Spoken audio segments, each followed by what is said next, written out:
Hey folks, Scott Walters here. Welcome back to the Bulletproof Garage. And on this episode, we're going to try to fire up a 1972 Bronco that hasn't run in at least 20 years. Now, this poor old truck was abandoned, sold for scrap value, and it has certainly seen better days.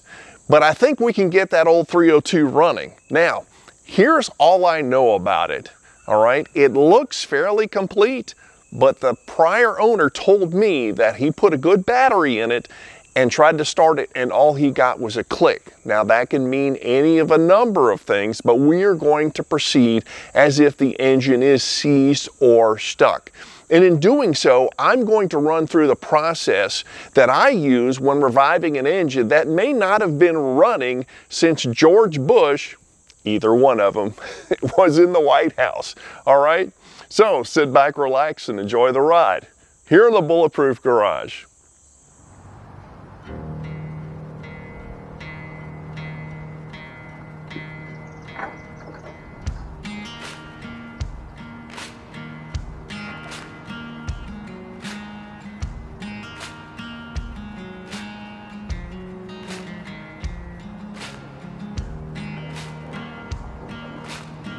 Oil level's full.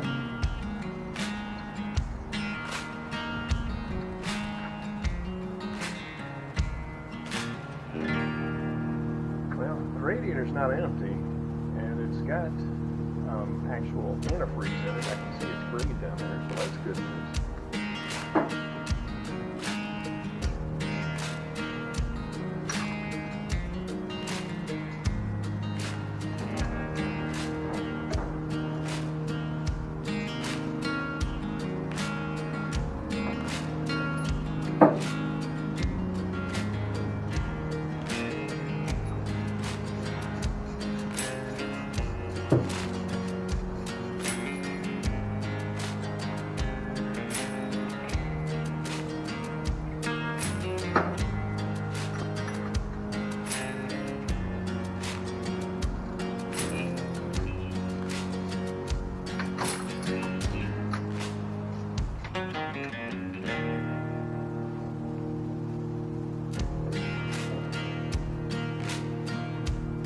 Alright folks, what I've got here is marble mystery oil.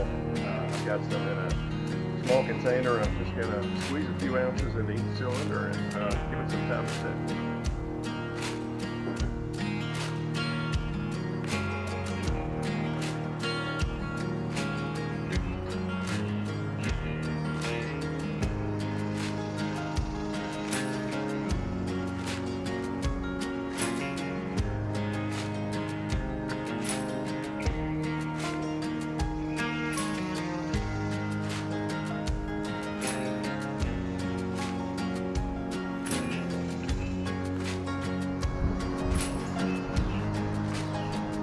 Now I'm going to pull the valve covers off and see if I can get a better feel for what's going on inside the engine.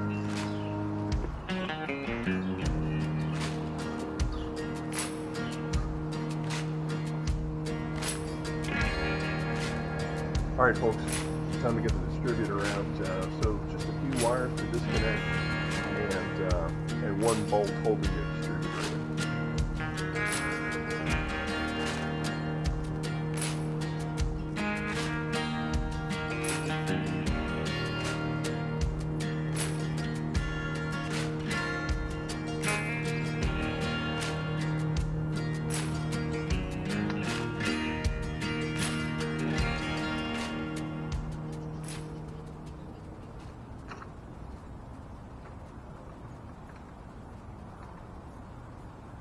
All right, success.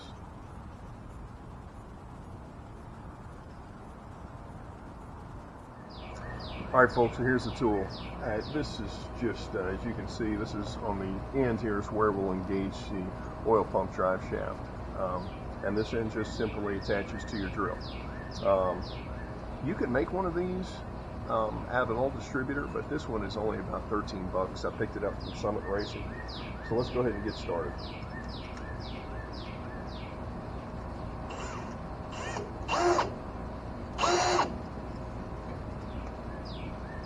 Okay, Now, the distributor, the engine turns clockwise, right? The distributor turns counterclockwise. So we want to turn the drill counterclockwise so we get the oil pump moving.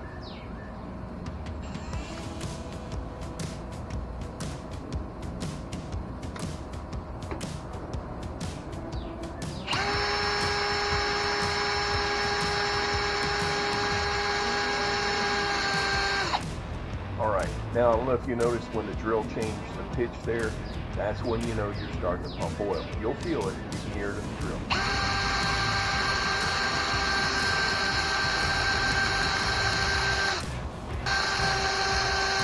Alright, you'll notice here you're getting some oil coming through the push rod and onto the rocker arms. So that's how you know you're getting oil to the top end.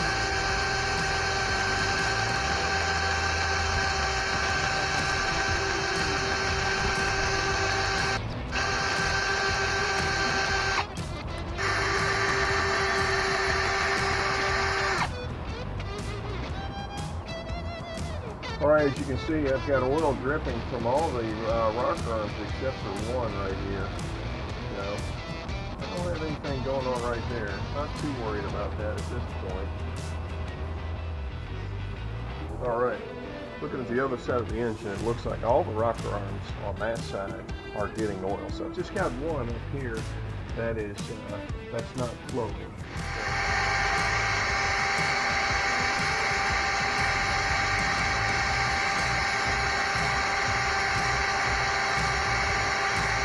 Well, there we go.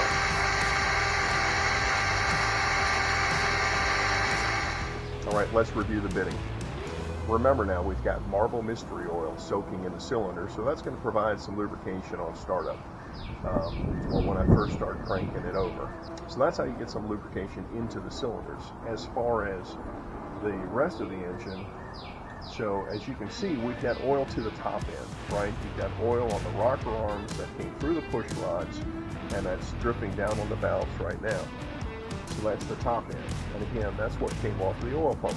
Now, what is the oil pump oiling in addition to that? Well, it's going to oil your camshaft. You've got cam bearings, right?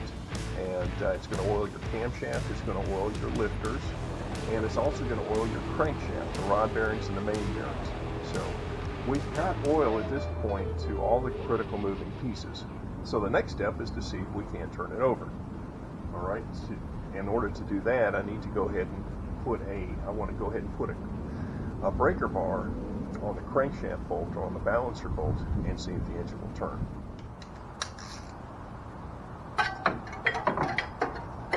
Okay, so we got a 15/16 socket on the balancer bolt, all right? And so we're going to turn it clockwise because these engines turn clockwise and see if it won't move. Well, that was easy. I'm not sure that this engine was stuck at all. It turned over like nothing. I'm not sure if the Marble Mystery Oil freed it up or if it never was stuck to begin with, but okay, done deal. That's good news.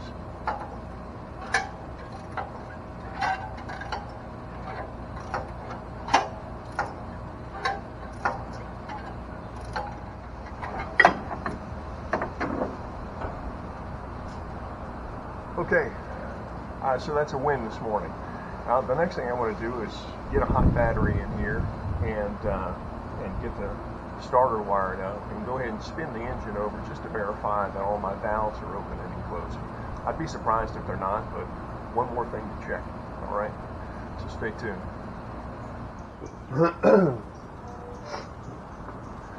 Okay, folks, frankly, I don't know if it was stuck or not. Now, the guy I got it from said he tried to turn it over with a battery and using the starter, and it wouldn't turn. When I heard that, I said, you know what? I'm going to be safe, because if I went ahead and tried to turn it over with the starter, and let's say one of the rings was stuck to the cylinder wall, well, I could have broken a ring, right? Or, you know, if some of the main bearings and rod bearings was dry, I could have scored the crankshaft. I could have scuffed the crankshaft, all right? So that's going to cause you to lose oil pressure. Obviously, a broken piston ring means that I got to rebuild the engine at that point, and maybe even have it overboard if I had gouged the cylinder long. All right. So again, safe than sorry.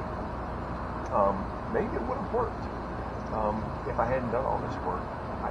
I don't know, but it didn't take too much time to do it the right way, the methodical way. All right. Hey folks,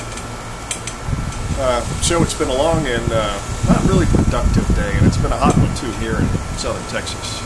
So it's up in the 90s, and we're plugging away. So to review the bidding, the engine's turning over fine. The starter wasn't working well. Actually, it wasn't working at all. And so what we've done is I pulled off the old starter or disassembled it. I thought it was just going to clean lube and reassemble. But when I got it apart, the armature's bad. So I don't know where to get starter parts locally. I'm sure there's a place, but I went ahead and picked up a remanufactured starter, about 60 bucks, I think. And we'll throw that in, and maybe in a future video we'll get into rebuilding starters. So that's what I'm going to do now. I'm going to throw the new starter in there. I did change out the cables, the starter cables, as well as the starter cable, as well as the battery cables. I don't know how long they've been on there, and I just grabbed some stuff that I had in the garage that looked like it was in better shape. So cleaned all the connections. Got a little sandpaper and a wire brush after it. Also used some dielectric silicone grease, putting it all back together. So hopefully we've got good contacts. Hopefully we got a good starter. I've got a hot battery, so I'm going to spend a few minutes here and get the new starter in, and then hopefully we can get this thing turning over. All right.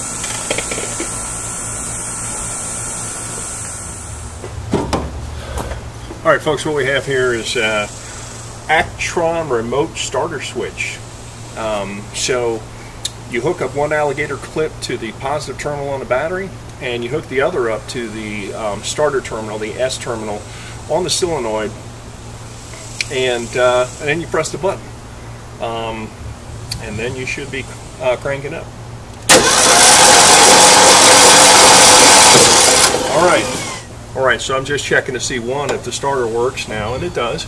And two, I'm checking to see if all the valves are opening and closing, so I don't have any hung open or flattened lobes and valves aren't opening. So I'll go on the passenger side.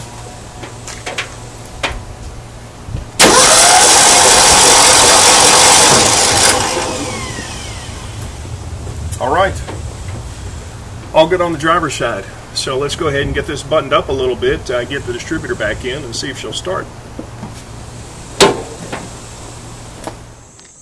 Hey folks, glad to see you're still watching. I have to ask two favors of y'all, all right?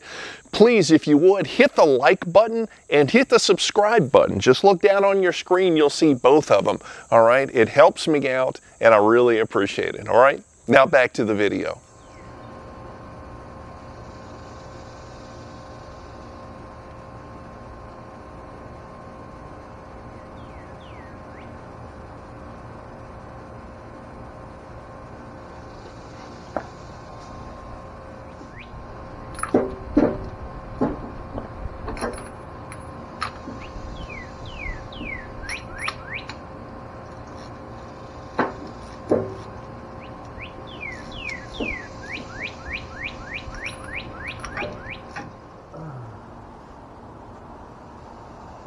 Alright, so we've got spark plugs in, just the ones that I pulled out of it.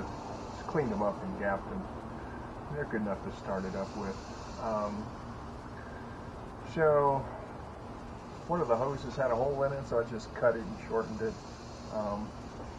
And let's see what else. So the battery is good for now. Put some water in the radiator, check the oil. About time to figure out the timing.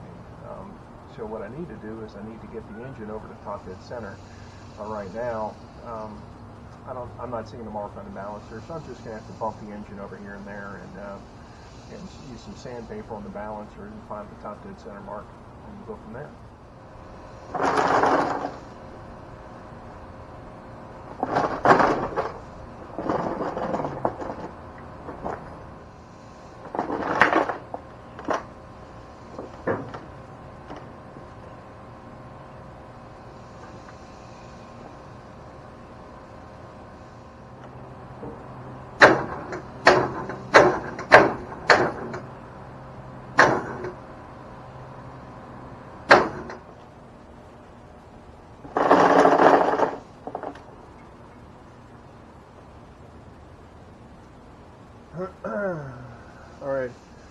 as you can see, I cleaned up the distributor, so it was a mess. So what we want to do now is we want to go ahead and pop it in. So we've got the engine at top dead center for number 1 cylinder. You know, I did mark the distributor when I pulled it out. So we're going to go ahead and drop it in roughly the same orientation that it was when I pulled it out.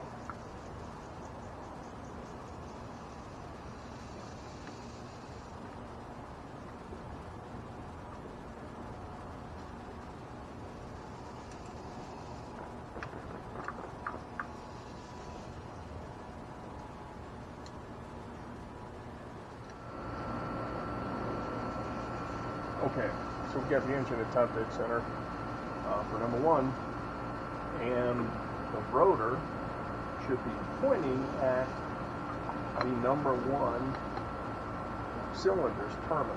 All right, so this terminal right here is number 1, and then we just go with the firing order from there.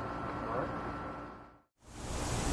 Okay, so the distributor's wired, the coil is wired, and I want to check and see if we have sparks. So what I've done is I've got a jumper wire that I'm running to the from the coil to the battery on the positive, and what I'm going to do is I'm just going to bump the engine over and see if I'm getting spark. I'll pull the number 1 plug out, see if I'm getting spark. Okay, so I've got spark, so let me go ahead and unhook this for now. Put the plug back in and see about getting some fuel to it.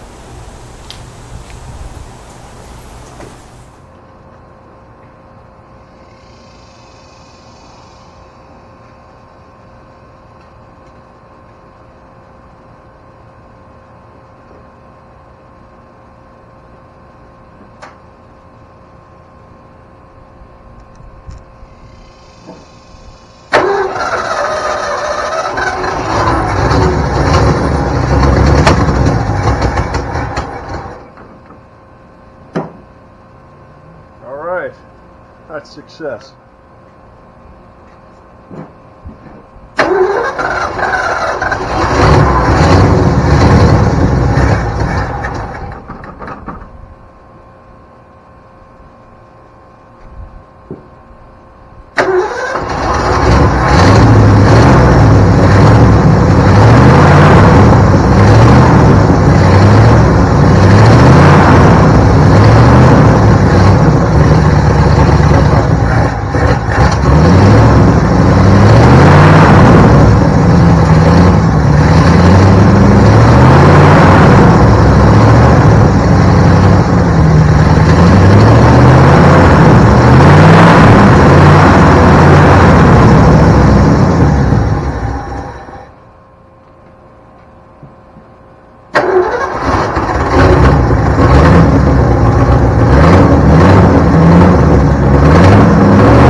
Okay folks, that is it for this episode, but I think we can chalk it up as a win because Project Krusty, which is what we're calling our 72 Bronco project, is officially a runner now. Now, stay tuned for more Krusty content because as you've seen, this thing has a long ways to go before it's ready to get back on the roads again.